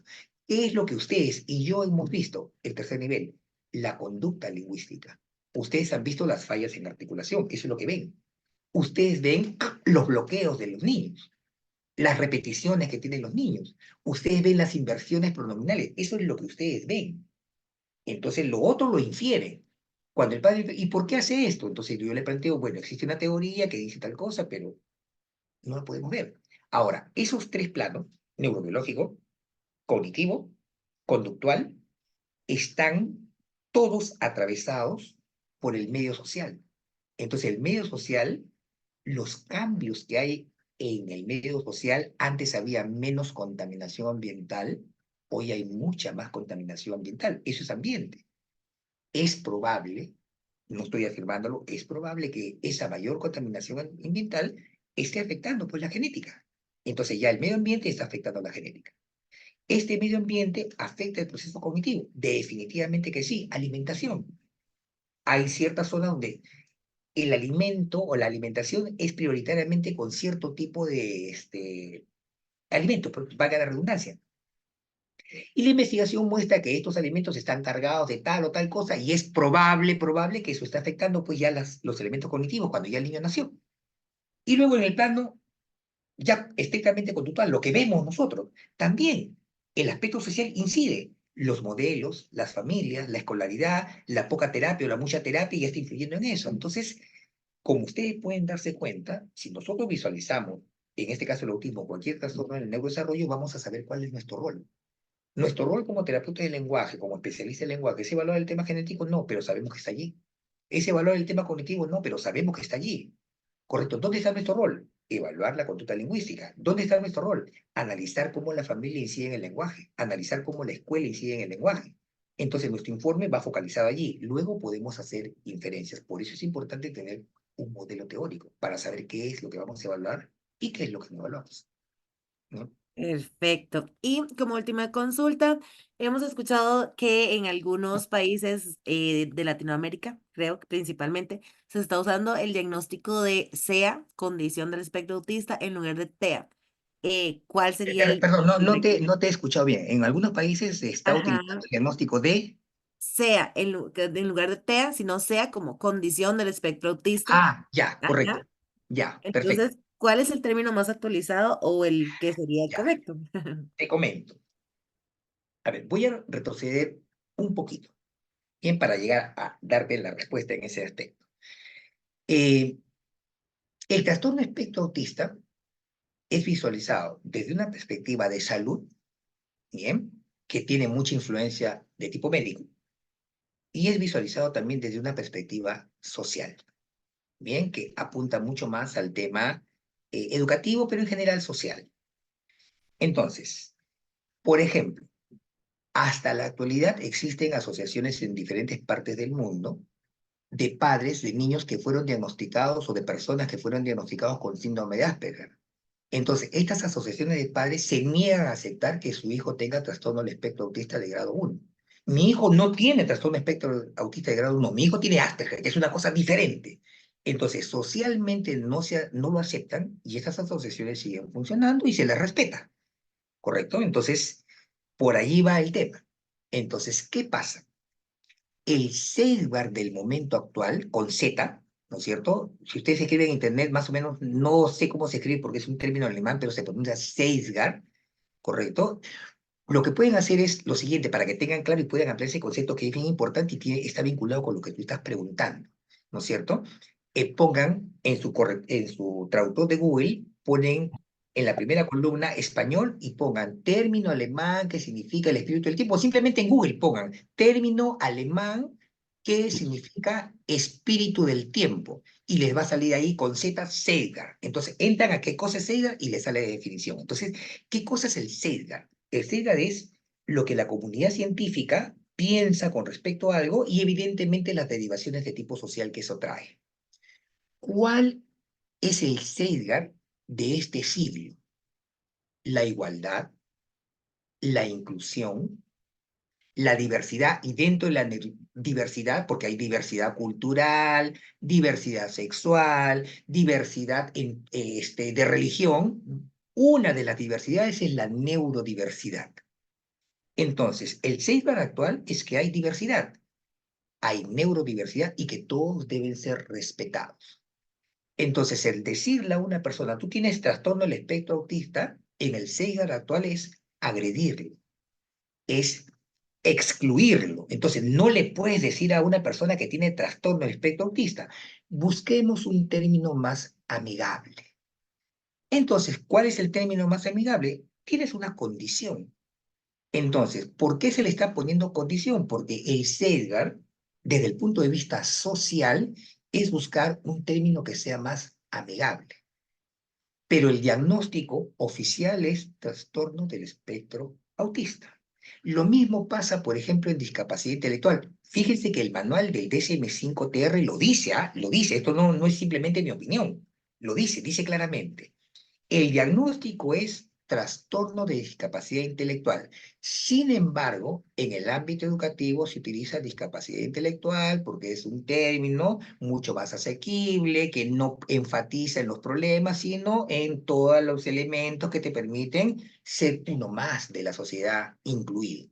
Y lo dice. Entonces, en los colegios de mi país, en los colegios, se coloca discapacidad intelectual, pero cuando yo evalúo, coloco trastorno de discapacidad intelectual porque es la norma. Entonces, esa es un poco la respuesta. El término condición es un planteamiento que responde al CEDAR, al pensamiento, al espíritu del tiempo, al espíritu científico y social, que busca ser mucho más amigable, tener términos inclusivos. Pero oficialmente, para el diagnóstico se debe colocar trastorno del espectro autista. Quizá cambie con el tiempo, no lo sé, pero por el momento la situación está así. Esa es la razón por la que algunas personas ponen condición. Entonces, es es una postura social. Quiero ser más amigable, entonces lo llamo condición. Por ejemplo, termino con esto. Cuando yo hablo con el papá, le digo eso que tú me estás comentando. Yo le digo, mire, el diagnóstico es trastorno del espectro autista. Ni siquiera le voy a decir a mi familia, cuando usted converse con su familia, dígale, mi hijo tiene una condición. Esta condición se caracteriza porque hay particularidades, perfiles especiales en lo que es su comunicación e interacción social y lo que es su comportamiento. Esas características, esas particularidades en la parte social son estas, y en su conducta son estas. Le digo, señor, ¿he pronunciado en algún momento la palabra trastorno? No. Entonces, así tiene que enfocarlo usted. Entonces le doy la explicación al padre cómo moverse en su círculo de amigos, en su círculo familiar para referirse a su hijo, porque el padre dice, mi hijo tiene, tiene, entre comillas, vergüenza, ¿no es cierto? Para decirlo de una manera sencilla. Entonces, ¿cuál es la manera amigable en la que el profesional tiene que orientar al padre? Su hijo tiene el trastorno espectro autista, pero usted cuando se refiere a él, hable de condición, hable de perfil. Termino con esta más porque me van saliendo un montón de cosas. Por ejemplo, cuando evalúo, yo no le digo al padre, cuénteme cuáles son las dificultades de su hijo. ¿Por qué? Porque el CEIGAR actual dice que si tú lo planteas así, lo estás agrediendo. Dígame, señor, ¿y cuáles son los problemas que usted observa en el lenguaje de su hijo? Eso es agredir al padre en el CEIGAR actual. ¿Correcto? Siempre lo he preguntado así, pero yo he variado mi manera de preguntar hace como 8 años. ¿Por qué? Porque me tengo que adecuar, tengo que actualizarme. Entonces, ¿qué le digo al padre? Señor, coménteme, ¿cuáles son las preocupaciones que usted tiene actualmente con respecto al lenguaje de su hijo? ¿Qué le preocupa? Me preocupa que habla así, que no articula perfecto. Entonces, mi comunicación con el padre cambia, pero para eso tengo que estar actualizado. Listo. Perfecto, don Alejandro. Entonces, bueno, con esto ya vamos a cerrar esta charla del día de hoy. Definitivamente que queremos más, necesitamos muchas horas más para poder escucharle y aprender muchísimo de usted. Queremos pedirle por favor a todas las personas que enciendan la cámara para tomarnos una fotito. Y Nos también le ponemos doy la bonitos. bienvenida a Alejandra de Idea Capacitaciones, que bueno, ustedes saben que gracias a ellos también es que hemos podido hacer todo este tipo de eventos. Alejandra, bienvenida. Hola Cindy, ¿cómo estás? Hola Alejandro, aquí Hola, escuchando. Alejandra. Qué gusto. No voy a encender la cámara porque estoy malita del estómago, así yo mi cara debe estar horrible. Pero súper No te bien. preocupes. Pero nada, yo sé lo que es escuchar a Alejandro, así que me extraña que, no me extraña que no hayamos pasado un tiempo y que todos estén callados y así como tratando de anotar, grabar y cada una de sus palabras. Yo soy súper fan tuya, ¿cierto? ¿Cómo está? Perfecto. Bueno, entonces ahora Alejandra nos va a contar el tiempo para que podamos tomarnos esa fotito con Paso todas a las la personas que se conectaran fotografía. el Tengo día tres de hoy. cajitas, así que voy con la primera. Uno, dos, tres. ¿Ves? ¿Ves, Alejandro? Francisco me ascendió a fotógrafa. Vamos con la segunda. Uno, dos, tres. Súper. Y la última. Uno, dos, tres. Vale a decir que no son todas las personas que están acompañándonos, que son muchos más, porque además están a través de YouTube. Aquí solo los que podían ingresar a a la sala. Muchas gracias, Alejandro. Te pasaste. Francisco me dejó encargado de que además les comentara de los cursos que vamos a tener. Ah, ah, No, no. Bien, sí, sí, bien, yo les agradezco mucho por su invitación y ojalá pues que podamos conversar en algún otro momento y de temas ya específicos en la parte de evaluación, en la parte de informes, en la parte de intervención también con chicos pequeños, ¿no? Entonces, ojalá que nos Sí. podamos ver pronto. Más bien, ojalá que nos podamos ver por acá en Costa Rica, don Alejandro. Extiendo la invitación para que nos venga a visitar. Ya, yo encantado, yo encantado. Bien, Absolutamente. Tiene que hacer una gira por Latinoamérica, bueno, por aquí Sí. también. bien, gracias entonces. No, muchísimas gracias a usted. Bueno, y entonces ahora vamos a escuchar a Alejandra que nos tiene dos noticias para las chicas de Costa Rica con respecto a los cursos que vamos a dar próximamente por acá. Sí, correcto. Vamos, voy a intentarlo. No, no me resulta. Déjalo. Bueno, no me resulta un poco Cindy. No se comparten. No, no. Bueno, entonces no sé si Pero, quieres bueno, como... sí, Ajá, pero tú tienes claro cuáles son los cursos. ajá, Eh, claro. es el de terapia miofuncional orofacial de María Paz, de la doctora María Paz Moya Daza, el 20 y 21 de julio del 2024. Solo nos quedan 7 cupos en él. Y ya para el Ujú. 31 de agosto y 1 de septiembre en Costa Rica también, con la certificación en el tamiz, bueno, con un curso de intervención en morfosintaxis y el tamiz de problemas de trastorno del lenguaje de Alejandra Ausa. Em, bueno, son los dos cursos que tenemos organizados junto a Cindy en Costa Rica y que, bueno, les tenemos toda la fe. También son personas súper de la casa conocidas como Alejandro. Y esperamos que para el próximo año podamos concretar algo contigo, pues Alejandro. Sí, Así, yo encantado. Más ¿no? bien, voy a pegarles en este momento, porque he visto ahí en el chat que me estaban preguntando por el link del CDR. Ah, Sí, súper. es un documento abierto. Ahí en el chat, en este momento, a ver, les estoy pegando el link. Ese Ya. es el link donde pueden acceder al CCDR. Está en inglés, así que vea, ustedes se encargarán de revisarlo bien, pero ese es el documento al cual estaba haciendo referencia el día de hoy. Ujú. Bien, ahí está el link. Muy bien. Bueno, ahora sí me despido. Sí, ahora sí. Ya nos estaremos Ahora viendo. sí, Bien. muchísimas gracias a todos, principalmente a don Alejandro, por estas casi 2 horas de mucho aprendizaje. Gracias de verdad por unirse a esta jornada de charlas internacionales. Ha sido un gusto conocerlo, un gusto escucharlo. Y de verdad esperamos que no sea ni la primera ni la última vez que tengamos este encuentro. Muchísimas, muchísimas gracias por compartir tanta información con nosotros. Yo creo que ha Bien. sido una charla súper enriquecedora y, por supuesto, Bien. gracias a todas las personas que se conectaron. Hoy llegamos a 98 personas solamente en Zoom. Sé que hay personas conectadas en YouTube y en Instagram. Entonces, de verdad que gracias a todas esas personas que se han sumado a estas charlas, contarles que nos queda una más, que sería con Hugo Segura el próximo viernes, si Dios lo permite. Don Bien. Alejandro, muchísimas gracias. Gracias, Ok, Alejandro. chao, chao. Adiós, adiós. Que Chao. pasen buenas noches todos. Muchas gracias. Chao, Cindy, que estés bien. Gracias. Hasta luego, Alejandra. Que siga Adiós. Chao, mejor. Alejandra. Nos vemos. Chao, Alejandro. Nos vemos. Chao, chao.